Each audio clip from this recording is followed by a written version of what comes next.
KSEE 24 brings you a lifestyle show from women you know with Alex Delgado and Stephanie Bainham. Now, Central Valley Today.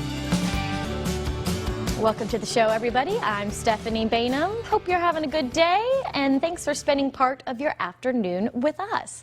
Now we're going to start with back to school. I know. Can you believe it? It is already around the corner, and that morning commute is not so far off.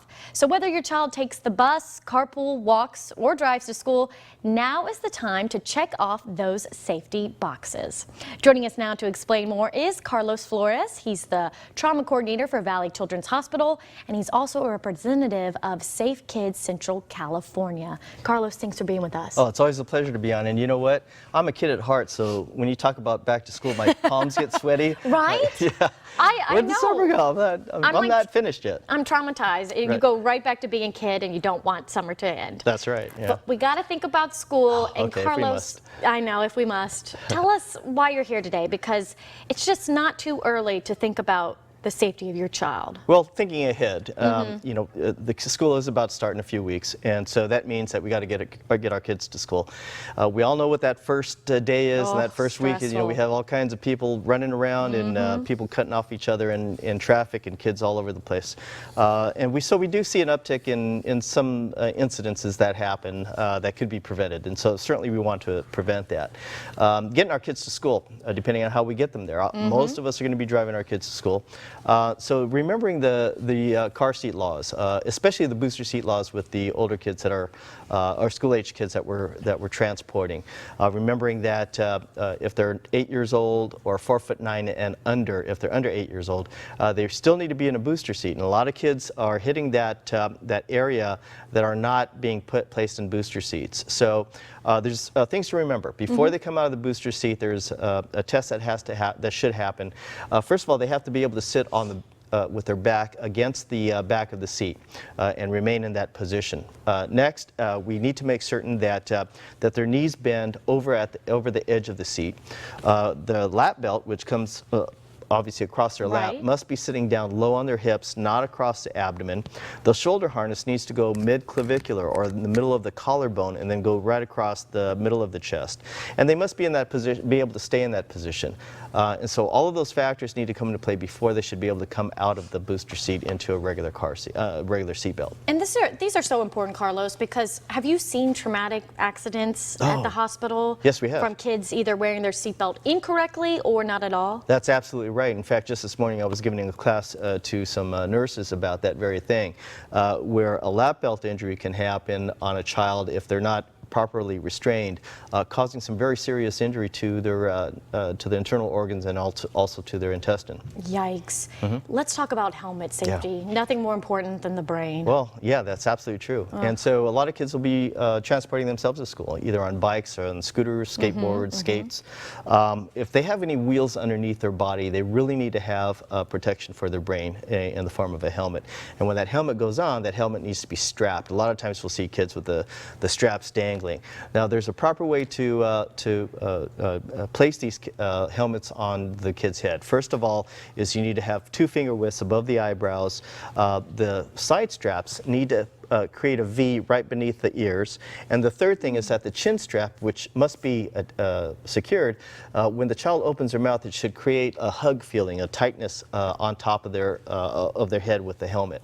A lot of times kids will wear them inappropriately, wear them too loose, or oftentimes we'll see them with the dangling straps down the side. Sometimes we even see kids riding their bikes with a helmet on their handlebars, and that doesn't do anybody any good. No good if it's not on your head. That's right. And it's no good if you fall and the helmet just falls off, because that's right. Yes. What's the point? Well, definitely get that helmet on ASAP. Right. And then walking to school. A lot of kids, and I know this is for drivers, even people who don't have kids, look out for those kids who are walking to school. That's so true, right. Even now, even before school is in session, if there are kids about in a school zone, we're still obligated to reduce our speed down to 25 miles per hour minimum. So, watching out for our kids, it's imperative of us as adults and as drivers to watch out for those kids who are a little more self-centric. They have that tunnel vision. They're only worried about having fun and getting to school on time and that sort of thing. They're really not watching out and paying attention out for cars. So it's important for us to watch out for those kids. Now, the things that we have to remember to tell our kids, we all know the rules, okay, cross at the corners, cross only on green lights or when the light says to walk. If the younger sets really should be walking with an adult. We know that age 10 and younger, they don't have the mental capacity to fully comprehend dangerous situations. So if they're under age 10, we should be walking with them to school. It's always good to walk to school. We want to encourage that, but also to do that safely. And especially for the older kids, we see a lot of kids with earbuds in, and you know, a lot of people make jokes about distracted walking, but it's a reality actually, where kids will have earbuds in and they're simply not paying attention. Maybe they're texting their friends and walking. If you need to text, what we recommend is to make sure to stop. Stop walking and just go ahead and throw your text in and then continue walking after that, because it does divert your attention away from the dangers around you. That is the truth. You could walk straight into a car when you're texting. I know. Well, we've seen all the, oh really? Not that I've done it, but I've gotten very distracted. I'm like, oh no, I can never do that again. Yeah, well, we've seen even when you're walking. We've seen all those videos, you know, posted on Facebook or whatever the case, you know, somebody falling into a fountain or into the subway train tracks, you know, that sort of thing. And that's a reality. We are distracted by our cell phones, and cell phones are here to stay. So let's have some safe practices around them. So true. Now, Carlos, we've got about 30 seconds left. Let's talk about school buses and driving yourself real school fast. buses, yeah. School buses is another area. We've had some very tragic circumstances happen here locally. Rule of thumb is that the bus driver is the king or queen of their domain. Pay attention, and let's teach our kids to listen to the school bus driver. They're the ones that are in charge. When we're driving, yellow flashing light means that the bus is about to stop. Red flashing, do not pass that school bus, because kids are getting on and off. Especially pay attention to those times where kids are around. When we're waiting for the school bus, the kids should be taught to be at least 6 feet away from the bus, which is 3 giant steps. If we have smaller kids with us, hang on to those little tiny hands so that they don't dart in front of the bus. And in fact, if anybody has to move in front of the bus, make eye contact with the bus driver first, get his or her permission to move in front of the bus before doing so. And if you drive yourself to school real fast, what would you say? No distracted driving. Studies have been shown moms are horrendous at doing stuff like this, believe it or not. Yeah. Put that cell phone down. Put the cell phone down, put the makeup on before you go home.